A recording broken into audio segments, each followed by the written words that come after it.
இந்த நாளிலும் கர்த்தருடைய வார்த்தையிலிருந்து உங்களோடு ஆண்டவராகிய இயேசு கிறிஸ்துவின் வாழ்க்கையில அவருடைய ஊழிய பாதையில நடந்தேறிய ஒரு சம்பவத்தை உங்களோடு பகிர்ந்து கொள்ள விரும்புகிறேன்.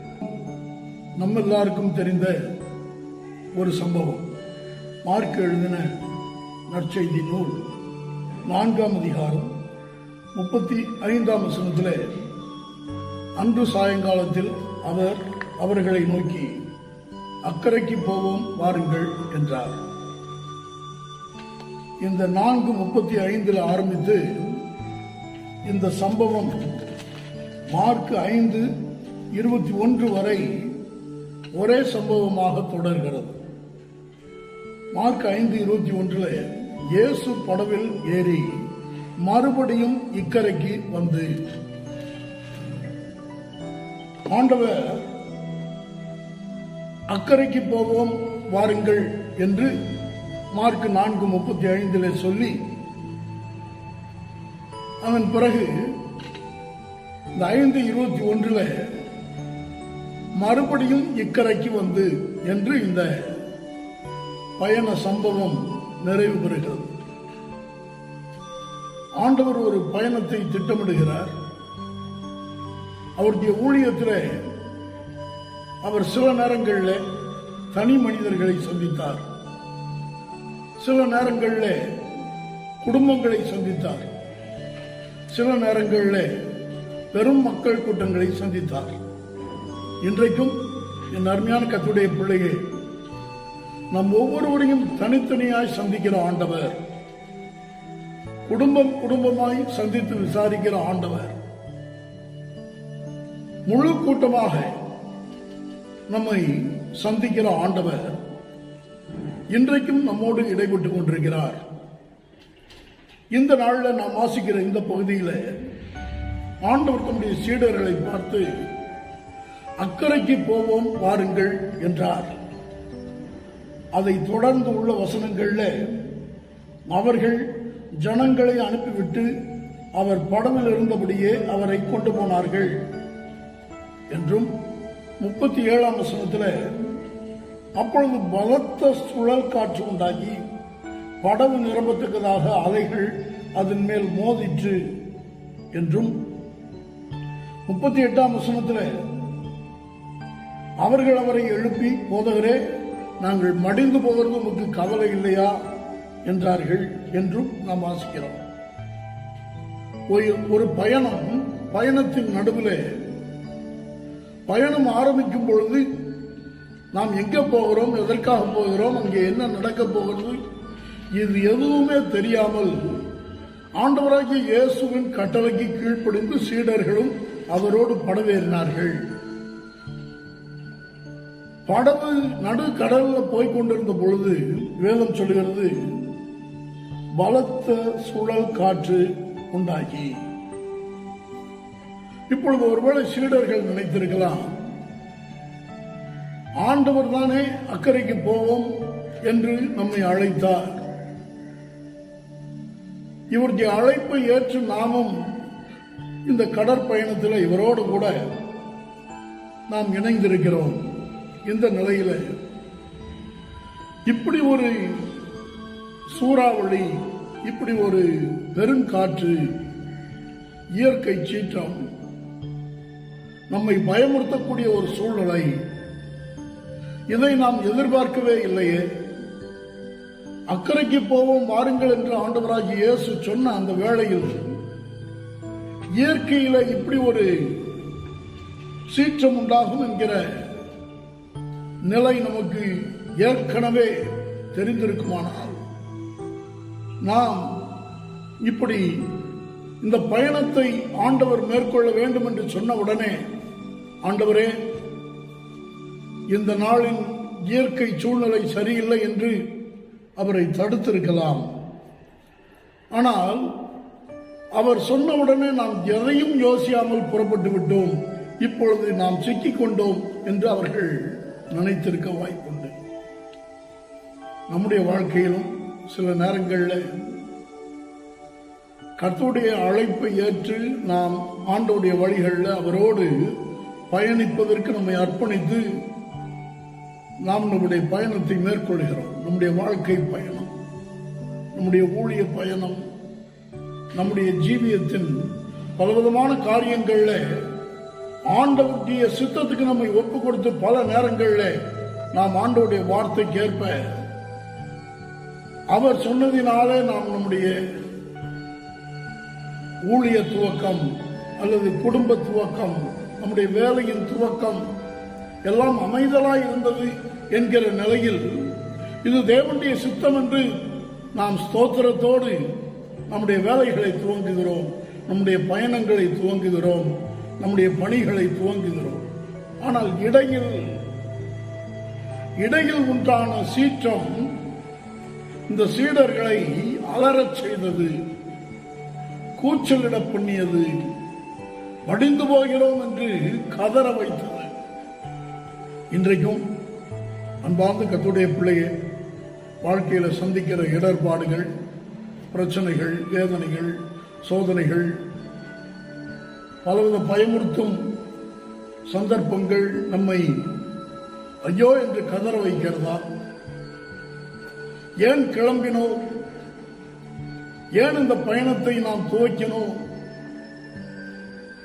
ஏன் என்கிற கேள்வி எழுப்பாமலே நாம் ஏன் இவரோடு பயணிக்க நம்மை அர்ப்பணித்தோம் என்றெல்லாம் நமக்குள்ளே சில கேள்விகள் சில நேரங்களில் எழும்புகிறதா?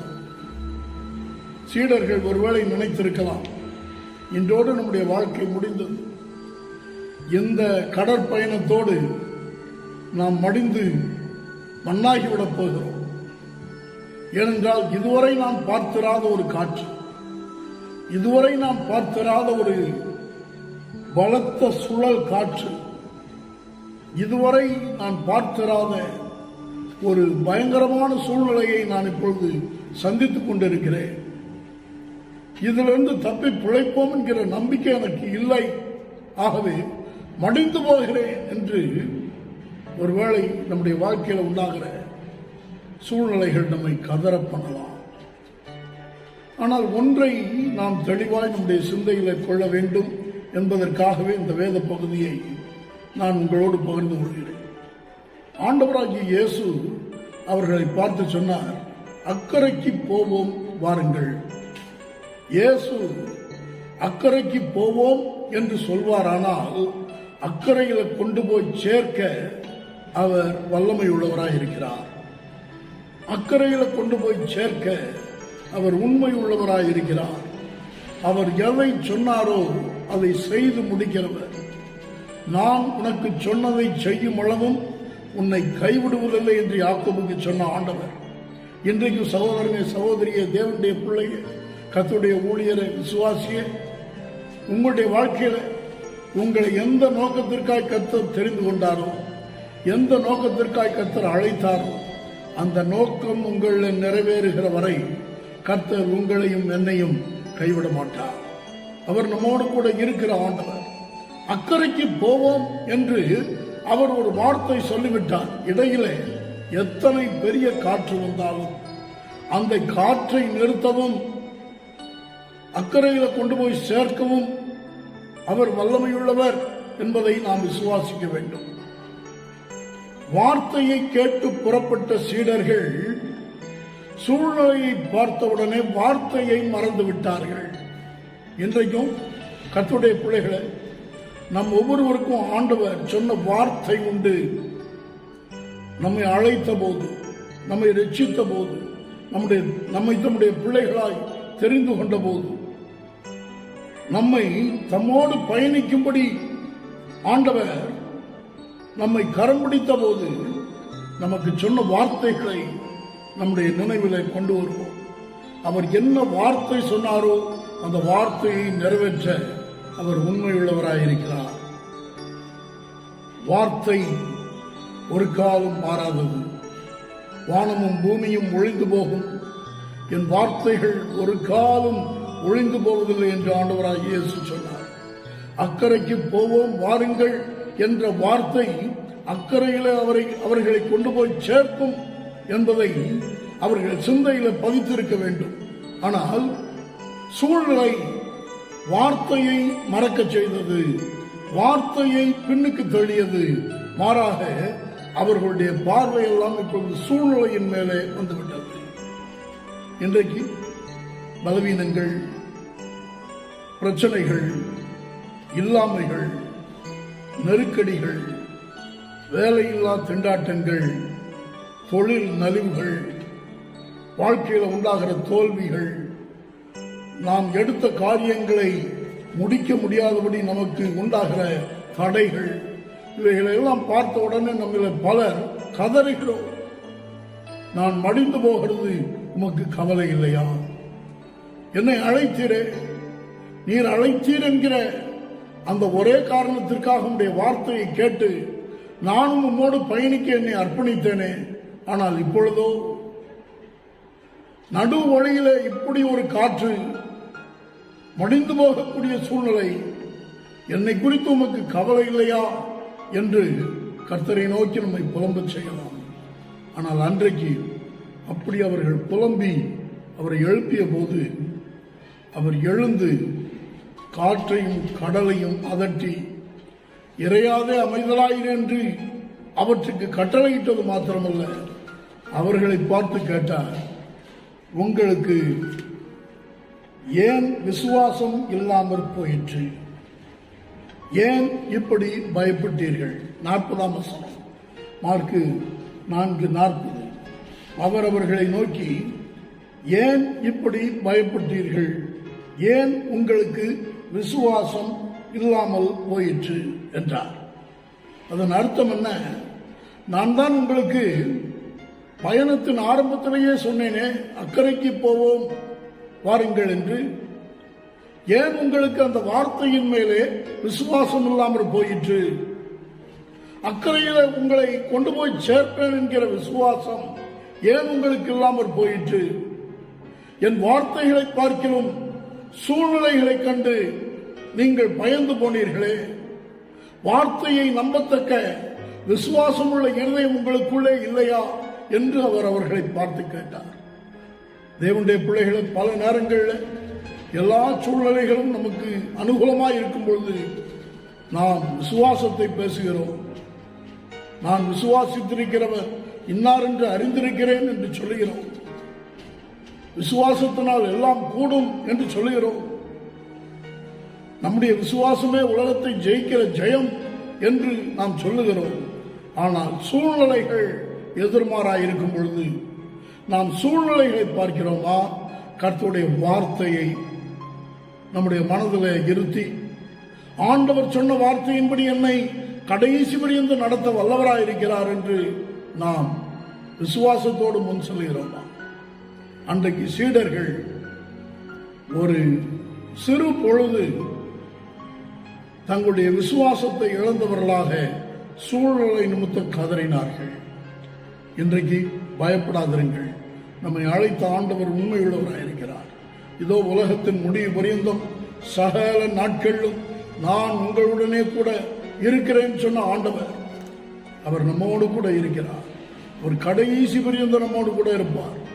அவர் நம்மை அக்கறையில கொண்டு போய் சேர்க்கிற வரை நம்மை ஒரு நாளும் கைவிட மாட்டார். இப்பொழுது நான் இந்த பயண திட்டத்தை குறித்து உங்களோடு பகிர்ந்து கொள்ள விரும்புகிறேன்.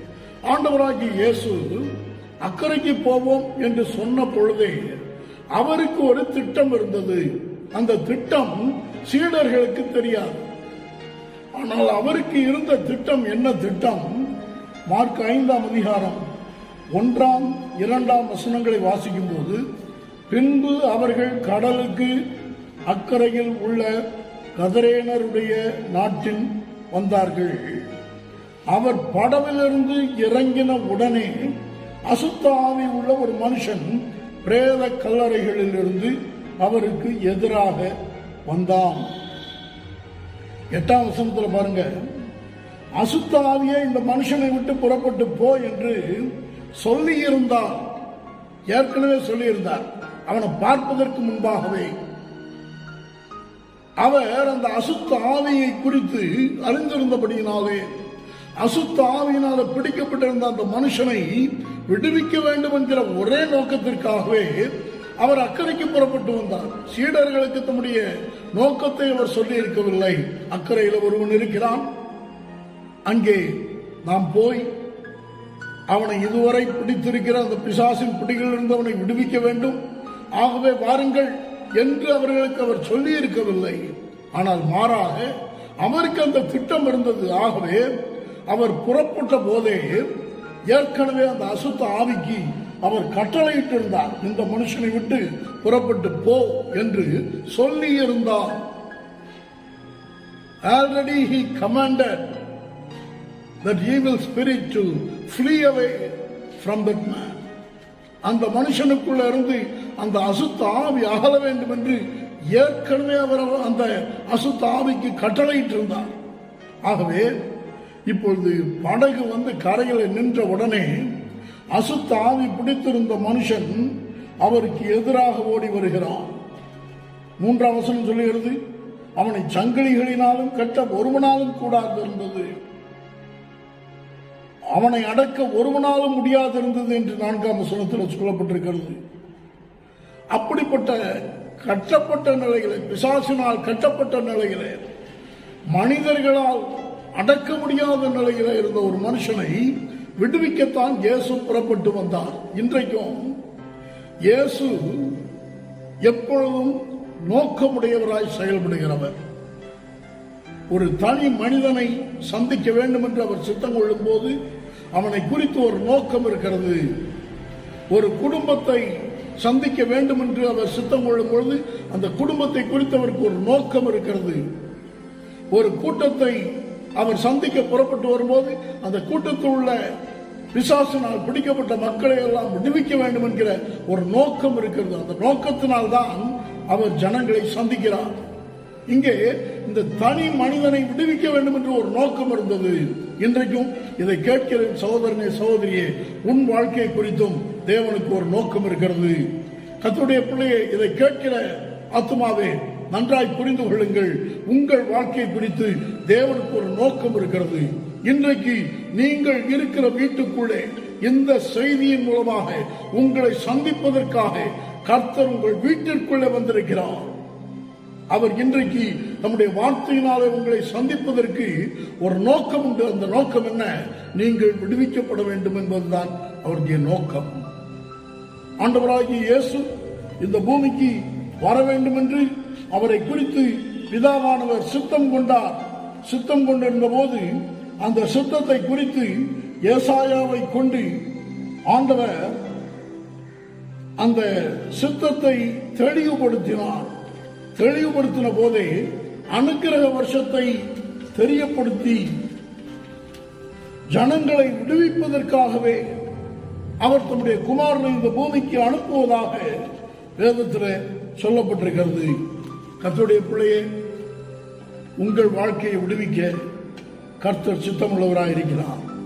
உங்களுடைய வாழ்க்கையில எந்த விதமான நிலையில நீங்கள் கட்டப்பட்டிருந்தாலும் அந்த கட்டை அவிழ்த்து உங்களுடைய வாழ்க்கையில ஒரு மெய்யான விடுதலையை தருவதற்கு ஆண்டவராகிய இயேசு கிறிஸ்துவால் மாத்திரமே முடியும்.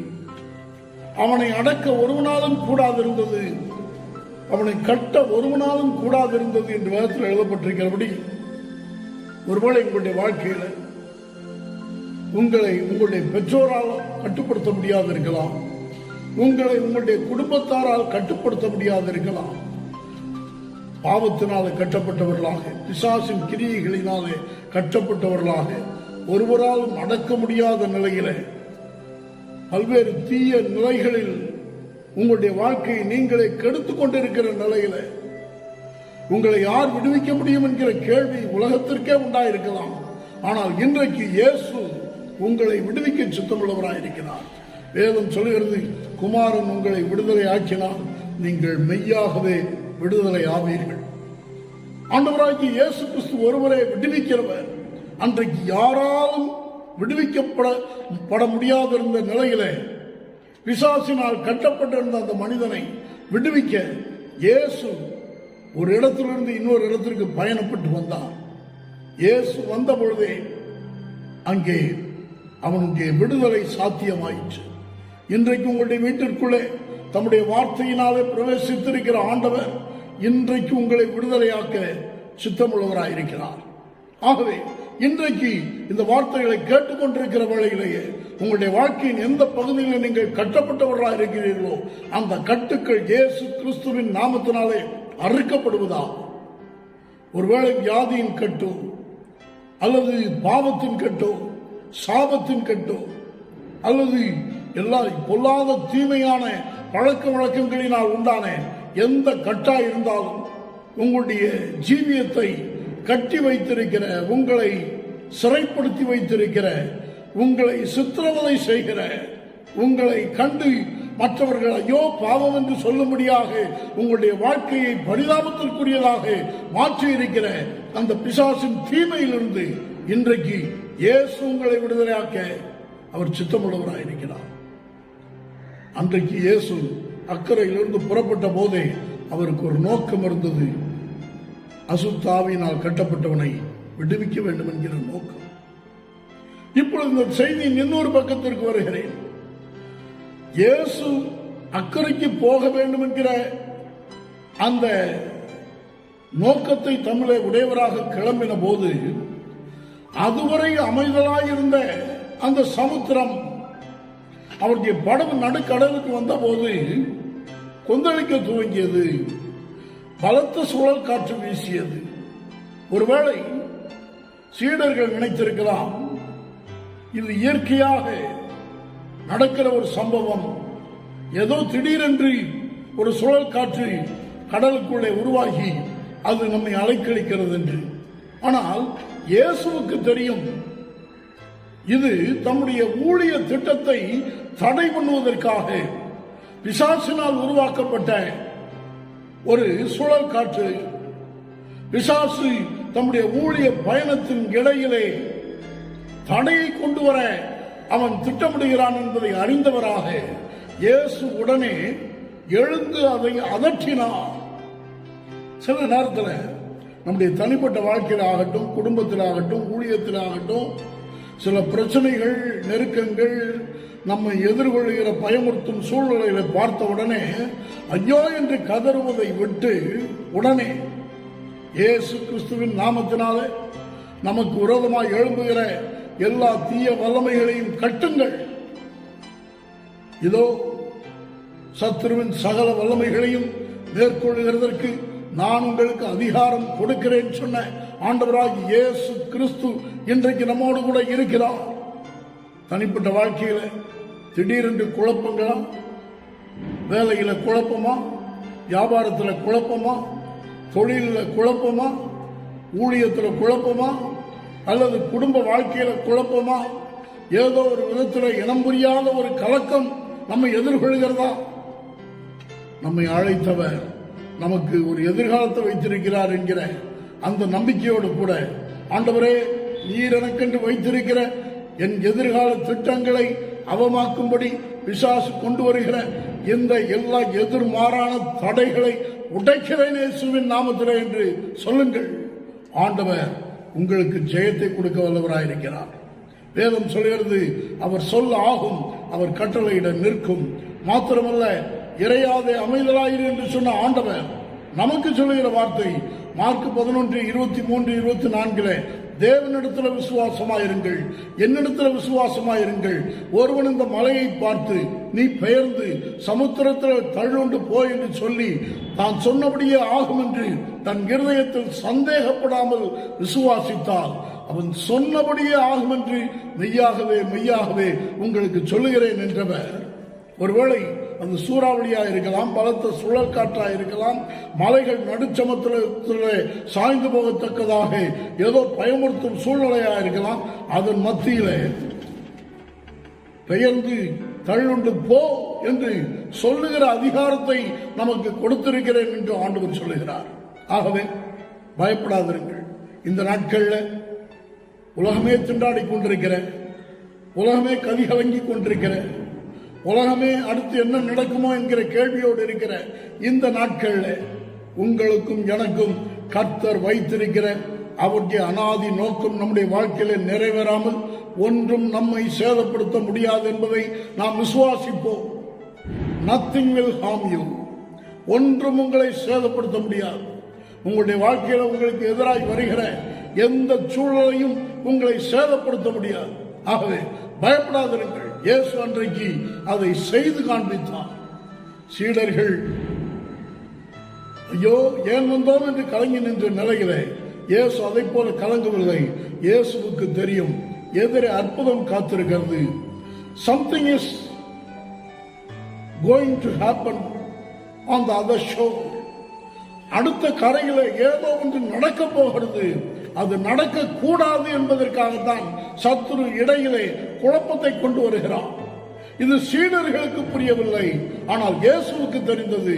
ஆகவே தடையை ஒரே நொடி பொழுதிலே இறையாதே அமைதலாயிரு என்று தம்முடைய வார்த்தையை அனுப்பி அதை நிறுத்தி போட்டவராக அவர் எந்த நோக்கத்திற்காக புறப்பட்டாரோ அந்த நோக்கம் நிறைவேறும்படி எங்கே போய் சேர வேண்டும் என்று திட்டமிட்டிருந்தாரோ அங்கு போய் சேர்ந்தார். சேர்ந்தது மாத்திரமல்ல, செய்ய வேண்டியதை செய்தார். அந்த பிசாசு பிடித்த மனிதனை விடுதலையாக்கினார்.